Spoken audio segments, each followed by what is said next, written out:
Aqui rechaçar as declarações do deputado do PT, que falou que o PT não comunga com Hamas.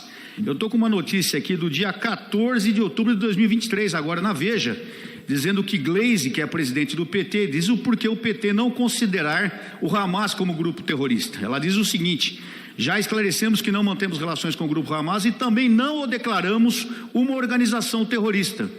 Nem o governo brasileiro pode fazê-lo. Ou seja, se o PT não acha que o Hamas é um grupo terrorista, ele compactua com o terrorismo, porque quem não se opõe ao terrorismo é terrorista também. Então aqui eu reafirmo que o PT sim, ele gosta do terrorismo, ele compactua, e bem como o seu ícone maior é que é o atual presidente da República, que faz questão de dizer que não considera o Hamas um grupo terrorista. Então estão do lado do terrorismo sim, e merecem todo o nosso repúdio, porque lá estão violentando mulheres, matando crianças e matando civis desarmados. Isso é terrorismo. Quem está com o terrorista é terrorista. Vou ler aqui a resolução que o Brasil apresentou para a ONU. Abre aspas. Condena veementemente toda a violência e hostilidade contra civis, rejeita inequivocadamente e condena os ataques terroristas atrozes do Hamas. Fecha aspas. Presidente, fiz questão de ler essa frase porque esta é a verdade. Lula não pactua com nenhuma forma de terrorismo.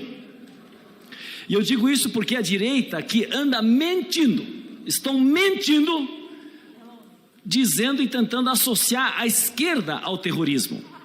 Agora, a verdade é que aqui no Brasil, os mesmos que dizem condenar o terrorismo internacional são os que tentaram praticar atos terroristas dentro do nosso Brasil.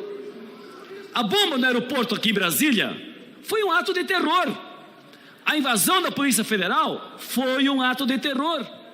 As criaturas enlouquecidas que invadiram e depredaram os poderes no dia 8 de janeiro praticaram ato de terror. Nesse sentido, eu saúdo o relatório apresentado hoje pela senadora Elisiane Gama, na CPMI dos atos golpistas. O relatório é uma resposta a essas tentativas terroristas. É um relatório corajoso, porque o indiciado número 1 é o Jair Bolsonaro, o principal responsável por todo o horror dos ataques à nossa democracia. E é corajoso também porque inclui militares de altas patentes, membros do gabinete do ódio e até parlamentares que se aliaram a essa conspiração terrorista. Mas vejam que dia importante é hoje. Hoje o Lula, tantas vezes acusado injustamente, reafirma mundialmente a sua posição contra o terrorismo. E hoje também o Poder Legislativo do Brasil, aqui representado pela CPMI, também reafirma sua posição contra qualquer forma de atentado à democracia. E quem tenta abolir o Estado democrático de direito não pode ter outro nome senão terrorista.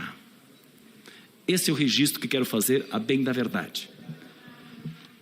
Solicito, presidente, que possa ser colocado os anais da casa e também a divulgação na Voz do Brasil, esse meu pronunciamento. Obrigado, presidente. Que parte do desespero da extrema-direita, aqui neste plenário, se explica pela busca de uma mudança do foco, uma tentativa de tirar a atenção dos brasileiros dos avanços que nós estamos conseguindo na área econômica, na área social, na área ambiental, na área dos serviços públicos, e tenta a todo custo mudar o foco, projetando, fabricando pautas morais, como se aqui nesta casa tivesse alguém defendendo mudanças na política relativa, por exemplo, ao aborto.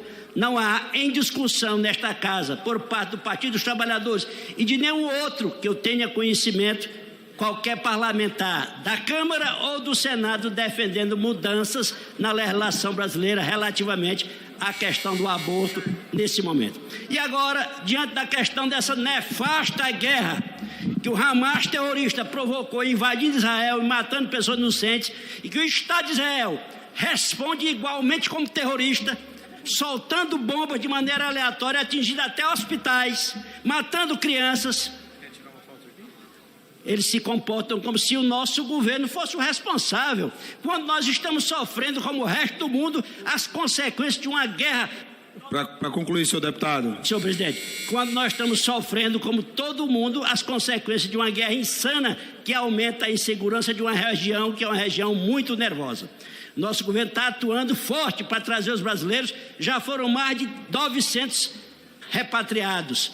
E atuando forte para buscar um cessar-fogo imediato e o reconhecimento do direito que os dois povos têm a ter seus estados autônomos, organizados e tentando coexistir. Presidente Pompeu, colegas de representação, o mundo explode longe, muito longe, o tempo esconde, o sol espalha e as migalhas, ou melhor, os estilhaços caem sobre todos nós. Nenhum conflito do mundo pode receber a nossa indiferença. E agora assistimos no Oriente Próximo, cada vez mais distante, a ideia ideal, aquela terra ser uma terra compartilhada entre os povos semitas todos, com as suas diferenças respeitadas, judeus e muçulmanos, palestinos e israelitas. Enquanto esse cenário ideal não chega, que se garanta o direito absoluto, já determinado pela ONU, dos dois estados. E sem atrocidades, não há causa humana que se realize por meios desumanos. É inadmissível que até as leis de guerra, o ser humano foi capaz de produzir isso, sejam desrespeitadas naquele conflito, com matança de inocentes, com crianças como principais vítimas, com reféns e com a continuada ocupação de territórios palestinos, não pelo povo de Israel, mas pelo governo de direita que lá está.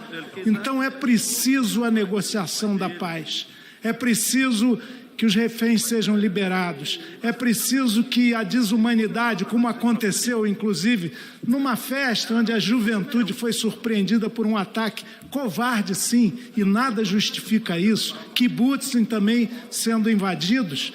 Por mais que se alegue que a terra originalmente pertencia ao povo palestino, e de fato pertencia, você não pode, com esses métodos, imaginar alguma solução viável. Hoje, no século XXI, a guerra, a solução militar não existe, significa devastação, violência e muita morte de gente inocente. Gaza, e eu já estive lá, quando era deputado em outra legislatura, é um espaço estrangulado e sitiado, 12 quilômetros de largura, 40 quilômetros de comprimento, mais de 2 milhões de almas, de vidas, de pessoas lá vivendo, espremidas e agora sufocadas, sem água, sem energia elétrica, sem alimentos.